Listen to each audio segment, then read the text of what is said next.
Hey everyone, कैसे हो आप सभी। आई होप आप सभी अच्छे हो, अच्छे से प्रिपरेशन चल रही है। सो गाइज़, वेलकम और welcome back to the channel.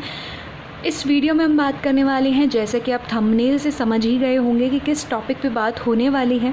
सो ये बहुत ही ज़्यादा कॉमन डाउट होता है जब हमारा प्री एग्ज़ामिनेशन इन लाइन होता है, बहुत नियर होता है, और हमारे मन में ये सवाल होता है कि क्या हमें आखिरी दिनों में मेंस की भी प्रिपरेशन प्री के साथ रखनी चाहिए या फिर नहीं। तो इस पॉइंट को हम समझने वाले हैं हमारे 3 सब पॉइंट्स में कि क्या, कितना और क्यों। अगर आप भी इस क्वेश्चन का, इस क्वेरी का आंसर जानना चाहते हैं तो सेशन को लास्ट तक देखना ना भूलें। ठीक है, सेशन को लास्ट तक देखना है विदाउट स्किप किए हुए।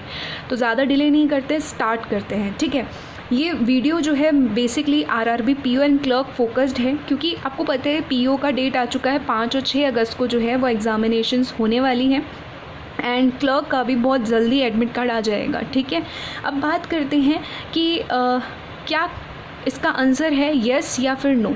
तो मेरे जो एक्सपीरियंस है उससे मैं आपको बता रही हूँ, इसका आंसर है येस। ठीक है, अब यस है यानी कि हमें लास्ट डेज़ में भी प्री प्लस मेंस लेकर के चलना ही चाहिए। अब वो किस रेशियो में, तो देखो 90% आपका प्री हो जाता है डेफिनेटली, इसमें कोई डाउट नहीं है, लेकिन 10% आपका मेंस चलना ही चाहिए। अगर आप 100% प्री कर देते हो तो इसका आंसर, इसका इम्पैक्ट मैं यहाँ बताती हूँ कि क्यों नहीं करना चाहिए ऐसा, और साथ ही में अगर हम मेंस की प्रिपरेशन कर रहे हैं तो इसका क्या बेनिफिट है। तो देखो सिंपल सी बात है, आपको पता है कि अभी आप दोगे आरआरबी पीओ, आपने सोचा कि 100% प्री पे ही फोकस रहेगा, मेंस अब बाद में करेंगे जब क्लियर हो जाएगा एग्जामिनेशन, या प्री देने के बाद में फिर से रिज्यूम कर लेंगे। ये बिल्कुल गलत है, क्योंकि ऐसा सोचोगे इतने में आपका क्लर्क एग्ज़ाम आ जाएगा आरआरबी का, फिर आप यही बात सोच रहे होंगे, फिर आपका आईबीपीएस क्लर्क का प्री आ जाएगा, तब आप यही सोच रहे होंगे, फिर आपका यहाँ पे जा कर के मेंस आ जाएगा। तो मुश्किल से आपके पास में कुल मिलाकर के 10-15 दिन भी ढंग से नहीं रहते हैं, रिविज़न के लिए भी नहीं रहते हैं प्रॉपरली। ठीक है, क्योंकि उसमें से भी 5-6 दिन तो हम टेंशन लेने में ही निकाल देते हैं, है ना। ये तो देखो ह्यूमन नेचर है ही। तो इसलिए हमें क्या करना है, इतना टाइम नहीं मिल पाएगा कि हम बाद पे चीज़ें छोड़ दें। ठीक है, तो और जितनी हमने इतने महीनों में मेहनत की है प्री प्लस मेंस की, तो वो बस लास्ट मोमेंट पे आकर के हम अपना पूरा बैलेंस बिगाड़ दें। अगर बैलेंस ख़राब हो जाएगा तो आगे जाके भी वो चीज़ आपको इम्पैक्ट गलत ही देगी। ठीक है, मेरे एक्सपीरियंस से मैं आपको बता रही हूँ अपना। ठीक है, तो आपको यस रेशियो प्री का ज़्यादा रहेगा प्रैक्टिस का, बट 10% मेंस आपको करना है।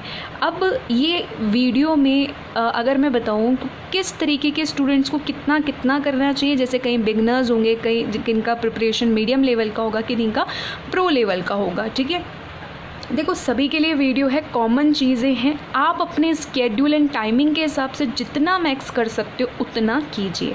ठीक है, अब कितना में क्या करना है, तो देखो सबसे पहला फोकस है ना, मेंस का जो 10% आप कर रहे हो वो रिवीजन पे रखिएगा। अगर आपने 1-2 महीने पहले भी मेंस स्टार्ट कर दिया है, या मान लो इसी मंथ से मेंस स्टार्ट कर दिया है, तो थोड़ा रिवीजन पे फोकस रखना। रिवीजन क्या करना है मैम, रिवीजन करना है आपको करंट अफेयर्स का। ठीक है, जितने मंथ्स आप कर चुके हो, देखो मैंने पहले भी बताया था, अभी भी बता रही हूँ फिर से कि एटलीस्ट मार्च से स्टार्ट कीजिएगा, मार्च से नहीं तो अप्रैल से, टिल आपको जब तक आपका मेंस एग्जामिनेशन नहीं होता तब तक आपको करंट अफेयर्स करना है, क्योंकि आरआरबी पीओ क्लर्क ऐसा एग्ज़ाम है जहाँ पे 6 मंथ्स के करंट अफेयर्स पूछे जाते हैं। ठीक है, ये इम्पॉर्टेंट है, तो इसीलिए मैं आपको बता रही हूँ यहाँ पे कि अगर आपने, और लिमिटेड सोर्सेज, ये नहीं है कि अनलिमिटेड आपने पीडीएफ भी ले लिया, मॉक भी ले लिया, और उसके बाद में 10 तरीके की टेस्ट सीरीज़ ले ली। ठीक है, 10 तो नहीं, 3 या 4 तरीके के आपने टेस्ट सीरीज़ ले ली, और उसके बाद में आपका क्या हो रहा है कि किसी से भी आप पूरे नहीं हो पा रहे हो। ठीक है, किसी भी चीज़ को आप कंप्लीट नहीं कर पा रहे हो। कंप्लीट करना भी तो अपने आप में एक टास्क है। तो दैट इज़ वेरी इंपॉर्टेंट कि आपको लिमिटेड सोर्स रखना है, चाहे कोई सा भी सब्जेक्ट आप पढ़ रहे हो। That is the very first step to clear any type of examination. मान लो अभी से भी आप स्टार्ट कर रहे हो तो बैक से स्टार्ट करना, लाइक आप जून से फिर उसके बाद में मई आपका, इस तरीके से आप बैक से स्टार्ट कीजिएगा। ओके, तो ये करंट अफेयर्स आपको करने, और करंट अफेयर्स ऐसी चीज़ है जो कि आपका एग्जामिनेशन, सपोज कल एग्ज़ाम है तो आज भी आप डेली वाइज करंट अफेयर्स कर सकते हो, या आप रिवाइज़ कर सकते हो। ठीक है, तो ज़्यादा से ज़्यादा जो आपके मंथ कंप्लीट हो चुके हैं उनकी क्विजेज़ लगाइए, या एमसीक्यूज़ के थ्रू उसका रिवाइज़ कीजिए। ठीक है, और मैं ये बोलती हूँ दूँ आपको, क्विजेज़ जब आपको लगानी है, रिवाइज़ दोबारा आपको करना है, तो आप हमेशा वीकली को उठाइए, ठीक है। करंट अफेयर्स आप कर सकते हो। उसके बाद में आप मेंस की बात बता रही हूँ मैं यहाँ पे, क्योंकि प्री सबको पता है कि कैसे और क्या करना है, ठीक है, टिल नाउ। अब बता रही हूँ यहाँ पे मैं, उसके अलावा आप क्या करोगे, मिनी मॉक्स दे सकते हो। मिनी मॉक्स कहाँ से दोगे? उसके अलावा आप सेक्शनल मॉक, एक थोड़ा सा मैं पहले लिख दूँ और आपको बता दूँ, फिर डिटेल में हम बात कर रहे हैं और टॉपिक वाइज, ठीक है। देखो ये कुछ चीज़ें हैं जो आप कर सकते हो। मिनी मॉक कहाँ से मिलेंगे? मिनी मॉक एकदम फ्री है, प्रैक्टिस मॉक पे है, अड्डा पे क्विजेज़ आती है प्री प्लस मेंस की, उसके अलावा ग्रेड अप पे भी आपको मिल जाती है और आजकल गाइडली पे भी हैं। तो सारे प्लेटफॉर्म्स पे आप थोड़ा विजिट करोगे उनके होम पेजेस को, तो आपको आराम से अच्छे कंटेंट की क्विजेज़ मिल जाएंगी और सारे ही प्लेटफॉर्म्स एक से बढ़िया एक हैं, ठीक है, ये आपको भी पता है। तो मिनी मॉक्स क्या करते हैं, उसमें कुछ क्वेश्चंस होते हैं। अब आपको मतलब वही टाइमर भी होता है उसके अंदर, तो मिक्स सीरीज़ चल रही होती है, तो आप उसको दे सकते हो, ठीक है। उसके अलावा आप जैसे टाइम मिलता है, आपको डेली तो पॉसिबल ही नहीं हो पाएगा ना, तो आप ऑल्टरनेट डेज़ पर सेक्शनल मॉक लगा सकते हो, ठीक है। जैसे IPPS क्लर्क का भी लगा सकते हो, जैसे इंग्लिश का लगा लिया, या फिर RRB PO क्लर्क के लिए आपने थोड़ा सा ना क्वांट का लगा लिया, कभी कंप्यूटर का लगा लिया, इस तरीके से आपको करना है, ठीक है। और टॉपिक वाइज क्या कि जो आपका सेक्शन वीक जा रहा है वो आपको पता ही है कि मॉक से कौन सा वीक जा रहा है, तो उस पर टॉपिक वाइज क्विज लगाने की बहुत ज़रूरत है, क्योंकि आपकी स्पीड बोल दो, आपकी एक्यूरेसी बोल दो, आपकी ग्रोथ बोल दो परसेंटाइल के रूप में मॉक के अंदर, वो प्रैक्टिस से ही आएगा और कोई इसका शॉर्टकट नहीं है, ठीक है। सबकी कैपेबिलिटीज़ जो हैं वो अपनी अपनी होती है, सबकी यूनिकनेस अपनी अपनी होती है, लेकिन फोकस आपको करना पड़ेगा, ओके। उसके अलावा अगर मैं ये बताऊँ आपको कि अगर आपने कंप्यूटर नहीं किया है अभी तक स्टार्ट, तो भी आपके पास में सफिशिएंट टाइम है कि देखो 10-12 चैप्टर्स है कुल मिला करके, अगर आप अरिहंत को फॉलो करते हो तो, या अपने सिलेबस को फॉलो करते हो तो अगर आप प्रॉपरली एक टॉपिक भी करते हो ना, तो ज़्यादा नहीं तो 7-8 टॉपिक्स आराम से इन दिनों में भी आप कवर कर सकते हो। इसके अलावा मैं आपको ये बताना चाहती हूँ कि अपन को और क्या प्रैक्टिस करनी है। DI और पज़ल को तो कभी मिस मत करना, चाहे वो प्री लेवल हो या मेंस लेवल हो, आपको डेली प्रैक्टिस करनी है, ठीक है। चलो अगर आप प्री लेवल की बात करते हो तो 10 पज़ल्स कर लो और 8 DI कर लो, ठीक है। अब इसमें करना क्या होता है, हमको किस तरीके से करना होता है, थोड़ा सा प्री का ब्रीफ कर दूँ तो देखो, मतलब 5 पज़ल्स ले ली, एक पज़ल के 2 सेट्स लगाने हैं, तो इस तरीके से आपकी 5 टाइप्स हो जाएंगे और 2 ईच पज़ल का करोगे आप तो 10 हो जाएंगे, ऐसे ही DI हो जाएंगे। 10 to 12 मिनट्स में करने की कोशिश करना, विद इन टाइम करने की कोशिश करो। मॉक में भले ही अच्छा परफॉर्मेंस आ रहा है, मॉक में भले ही आपकी स्पीड नहीं आ रही है, तो भी दोनों ही केसेस में आपको इसका प्रैक्टिस कभी नहीं छोड़ना होता, सेम एज़ आपको मेंस लेवल में भी करना होता है, क्योंकि RRB PO क्लर्क मेंस का लेवल जो है बाकी एग्जामिनेशन से थोड़ा डाउन होता है, राइट। इसीलिए आप थोड़ा सा ना इसमें क्वांटिटी बढ़ा सकते हो पज़ल और DI की। बाकी IBPS में, SBI में आप डेली 2 करो 3 करो तो इनफ रहता है, मोर देन इनफ रहता है। बट यहाँ आप 5 पज़ल्स 4 DI ईजिली कर सकते हो। आपको पता है पेपर बहुत डुएबल आता है रीजनिंग और क्वांट का, है ना। लास्ट ईयर भी काफ़ी ज़्यादा डुएबल आया था। कट ऑफ भी अगर आप चेक करोगे तो आपको आइडिया लग जाएगा कि पेपर का लेवल क्या आता है IBPS SBI के कंपैरिजन में, ठीक है। तो ये आपको इम्पॉर्टेंटली करना है। अब आप ये सोचोगे कि मैम ये 10% में आपने इतना सब बताया है तो ये कैसे पॉसिबल होगा। ये पॉसिबल होगा आपके टाइम मैनेजमेंट से। हो सकता है आप वर्किंग होने के बाद में आप ये देखो कि कितना टाइम आपके पास में रहता है जिसमें आप ईमानदारी से पढ़ाई कर सकते हो। ये इम्पॉर्टेंट नहीं है कि आपको 16 घंटे पढ़ना है, 12 घंटे पढ़ना है, 15 घंटे पढ़ना है। No, it's not important. Important है आपकी इफेक्टिव स्टडीज़, आपकी बॉडी, आपका माइंड कितना आपका साथ देता है और कितने आवर्स तक देता है, ठीक है।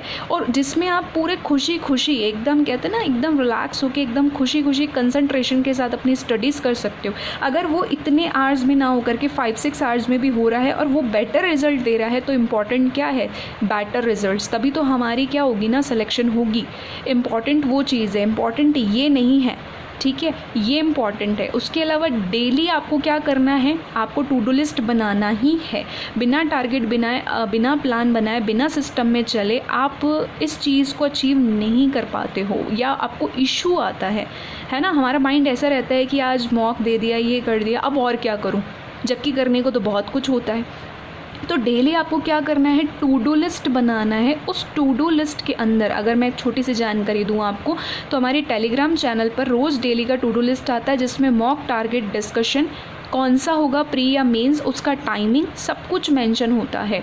डिस्क्रिप्शन में जाना, आपको लिंक मिल जाएगा। करंट अफेयर्स का टेलीग्राम अलग है, उस लिंक को भी आप ज्वाइन कर सकते हो। वहाँ लाइव क्विजेज़ होती हैं करंट अफेयर्स के, ठीक है। और अभी वीकली ऑनगोइंग है, तो उसको भी जा करके प्लेटफॉर्म्स को चेकआउट करना। तो वहाँ से आपको खुद की टू डू लिस्ट बनाने का भी आपको समझ आएगा कि कैसे बनाई जाती है टू डू लिस्ट। अब आप वर्किंग हो तो आप अपने हिसाब से बनाओगे, आप नॉन वर्किंग हो, ओनली एस्पिरेंट हो तो उस हिसाब से बनाओगे। आपके घर की भी जिम्मेदारियाँ आपके ऊपर हैं, और थोड़ा घर का और फिर स्टडी का, तो वो उस हिसाब से आप मैनेज करोगे, ठीक है।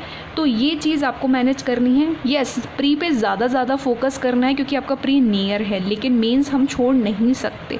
तो देखो, करंट अफेयर्स डेली रहेगा, लेकिन कंप्यूटर जो है ना आपका, एक दिन आप चैप्टर रखो और एक दिन आप एमसीक्यूज़ रखो, इस तरीके से मैनेज कर लो।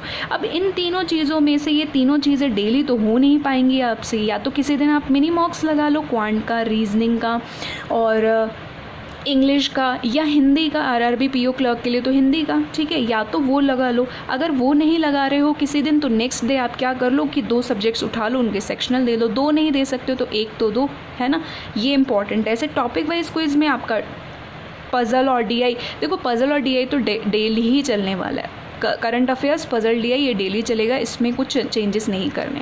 बाकी टॉपिक वाइज तो आप वही देना जिसमें आपकी दिक्कत आ रही है, जैसे ब्लड रिलेशन हो गया, जैसे अल्फ़ा न्यूमेरिक सीरीज़ हो गई, ठीक है। तो या फिर अगर क्वांट की बात करती हूँ तो मैं क्वाड्रेटिक इक्वेशन थोड़े मेंस लेवल के जो है ना, अच्छे लेवल के आते हैं, वो ये चीज़ है। अच्छा, इसके अलावा एक छोटी सी और इम्पॉर्टेंट बात मैं बताऊं कि अर्थमेटिक को तो लोग भूल ही जाते हैं। अर्थमेटिक में मैम मेरे को क्वेश्चंस है ना खोजने पड़ते हैं, ढूंढने पड़ते हैं, फिर जब तक हम लोग उसको करते हैं उतने में तो टाइम ही निकल जाता है। इसका मतलब आपको अर्थमेटिक की भी नीड है प्रैक्टिस करने की, वो चाहे प्री लेवल हो चाहे मेंस लेवल हो, ठीक है। आपको समझ आ रहा है कि मैं क्या बोल रही हूँ, कि करंट अफेयर्स आपको रखने पड़ेंगे। दूसरी चीज़, आपका कंप्यूटर जो है वो मैंने आपको बता दिया कि किस वे में कर सकते हो। ये मैंने ऑन एन एवरेज बताया। अगर आपके 5-6 चैप्टर भी इन दिनों में कवर हो रहे हैं, इट्स मोर देन इनफ। कर चुके हो तो फिर तो प्रैक्टिस करो ना टॉपिक वाइज की, फिर दिक्कत कहाँ आ रही है आपको, ठीक है। ये इंपॉर्टेंट है।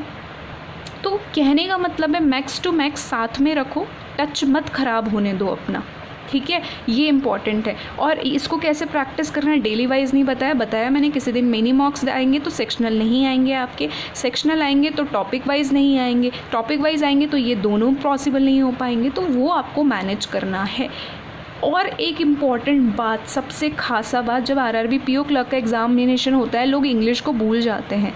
बिल्कुल गलत बात है ये, इंग्लिश को भूल जाना, क्योंकि आपको पता है कि यहाँ हिंदी की सुविधा है मेंस के अंदर, लेकिन और किसी भी एग्ज़ाम में आपकी हिंदी की सुविधा नहीं है, ठीक है। हिंदी सेक्शन की सुविधा नहीं है, तो इंग्लिश को अगर आप भूल गए तो फिर वो आपको भूल जाएगी, ठीक है। ये इंपॉर्टेंट सीधी बात है। इसलिए रीडिंग आपको डेली करनी है, चाहे प्री के लिए भी इम्पॉर्टेंट है, मेंस के लिए भी इम्पॉर्टेंट है। आईबीपीएस क्लर्क इन लाइन है, ये ध्यान रखना है। इसके तुरंत बाद ही आईबीपीएस क्लर्क की डेट आ जाएगी, फिर मेंस आ जाएंगे बीच बीच में। तो इंग्लिश अगर आपने छोड़ दी, 100% बिगेस्ट मिस्टेक है ये, ठीक है। तो आपको बहुत ज़्यादा दिक्कत आएगी। प्री के अंदर ही दिक्कत आएगी तो मेंस में तो नेचुरली है, आना ही है, और फिर उसके बाद डिमोटिवेशन तो होना ही है। इससे बेहतर ये क्या, इसकी सुविधा अभी से ही करके चलो, ओके। अब होगा क्या इस चीज़ को करने का फ़ायदा, इस चीज़ को करने का फ़ायदा ये होगा कि जब आपका प्री एग्जामिनेशन कंप्लीट हो जाएगा, तो आपको मेंस, जब आपको लगेगा कि अब बस रिज़ल्ट आने वाला है और अभी हमारा मेंस में हो जाएगा, ऐसा होता है आपको, है ना, ऐसा फील होता है कि आपका बस मेंस में हो जाएगा, तो आपको प्रिपरेशन, आपका बर्डन कम हो जाएगा। जो एकदम से बर्डन आ जाता है ना, क्योंकि हम तो प्री कर रहे थे इतने दिनों तक, अब हमें पिछला तो कुछ याद ही नहीं हमने क्या कर लिया, क्योंकि हमने मेंस तो किया ही नहीं था। लेकिन अगर आपने ये चीज़ फॉलो की है, जैसा मैं आपको बताने की कोशिश कर रही हूँ, आपके साथ शेयर करने की कोशिश कर रही हूँ, तो आपको ना बर्डन कम हो जाएगा उन 10-15 दिनों में या 20 दिनों में। फिर उस केस में आपको वही चीज़ करनी है, क्या करनी है, सिर्फ और सिर्फ फुल लेंथ मॉक देने हैं और रिवीजन पे फोकस करना है, ये होगा। और जो बाकी की छोटी मोटी चीज़ें बची होंगी, या 1-2 मंथ बचे होंगे करंट अफेयर्स के, वो, या 1-2 टॉपिक कंप्यूटर के बचे होंगे, वो कवर करने, ओके। क्योंकि आपने लिंक तोड़ा नहीं है अपना, ये इंपॉर्टेंट है, लिंक नहीं टूटना चाहिए, ओके। छोटी सी चीज़ और बता दूँ लास्ट में, जब मेंस की बात ही चल रही है, तो एक चीज़ और आती है कि मैम क्या फुल लेंथ मॉक देने चाहिए इस मोमेंट पे? नहीं बाबा, फुल लेंथ मॉक नहीं देना चाहिए। क्यों? क्योंकि आप मेंस को करने से ही बच रहे हो। अगर अभी आप फुल लेंथ मॉक लगा लोगे तो फिर तो पॉसिबिलिटी बहुत ज़्यादा डिमोटिवेशन की हो जाएगी ना। तो अभी फुल लेंथ नहीं लगाना, आप प्रिपेयर नहीं हो उतने अभी, ठीक है। और दूसरी चीज़, फुल लेंथ में सिटिंग चाहिए, उतनी एनर्जी के बाद में आप प्री पे फोकस नहीं कर पाओगे, ठीक है। फुल लेंथ हमको कब देने हैं? जब हमारा मेंस एग्जामिनेशन नियर हो जाएगा या हमारा प्री कंप्लीट होने के बाद जब मेंस पे वापस स्विच होंगे, ठीक है। एक चीज़ और भी ऐड करना चाहती हूँ इसके अंदर मैं कि देखो अब आपका प्री एग्ज़ाम में 3 दिन बचे हैं, ठीक है, 3 डेज़ लेफ्ट है लास्ट के। तो उस केस में फिर आप क्या कर सकते हो कि देखो थोड़ा रिवीजन वगैरह पे हम फोकस करते हैं। तो उन 3 दिनों में तो आप नेचुरल बात है कि मेंस नहीं कर सकते, क्योंकि मैंने अगेन वही बात बोलूँगी, एज मच एज जितना आप कर सकते हो उतना कीजिए, ठीक है। लिंक मत तोड़िए, मेरा ये मोटिव था आपको समझाने का। बट लास्ट 3 दिन जो बचते हैं उसमें आपका प्री फोकस्ड होना चाहिए, क्योंकि उसमें हम प्रीवियस ईयर पेपर्स लगाते हैं, अपने मॉक्स का एनालिसिस करते हैं, ठीक है, अपनी प्रिपरेशन का एनालिसिस करते हैं। और ज़्यादा हमारे पास करने के लिए कुछ नहीं होता और अपने आप को थोड़ा नॉर्मल रखना होता है हमको, है ना। तो ये चीज़ आप कर सकते हो। बट करंट अफेयर्स ऐसी चीज़ है कि आप, मैंने क्या बोला कि एग्ज़ाम से 1 दिन पहले तक भी कर सकते हो। होप कि इस सेशन में मैंने सारे डाउट्स आपके क्लियर करने की कोशिश करी है। आपके डाउट्स क्लियर भी हुए होंगे अगर आपने वीडियो को लास्ट तक देखा है तो, ठीक है। अगर वीडियो इन्फॉर्मेटिव लगा है तो hit the like button, subscribe this channel अगर अभी तक सब्सक्राइब नहीं किया है, लाइक कर देना, शेयर कर देना ज़्यादा से ज़्यादा अगर आपको हेल्पफुल लगा है तो। और ऐसे ही मोर इन्फॉर्मेटिव वीडियोज़ के लिए फॉलो करना ना भूलें। प्लस टेलीग्राम चैनल को ज्वाइन कर लेना। इसके बाद भी कोई क्वेरी है आपकी प्री को लेकर के, मेंस को लेकर के, इंटरव्यू को लेकर के, या कोई भी फर्दर स्टडी रिगार्डिंग क्वेरी, तो प्लीज़ कमेंट कीजिए। सजेशन देना चाहते हो तो सजेशन भी दे सकते हैं। As soon as possible I will reply. मैं सारे कमेंट्स का रिप्लाई करने की कोशिश करती हूँ जितना जल्दी हो सके। Okay, so till then take care, bye bye. मिलते हैं अगले वीडियो में। Thank you so much for watching. All the very best.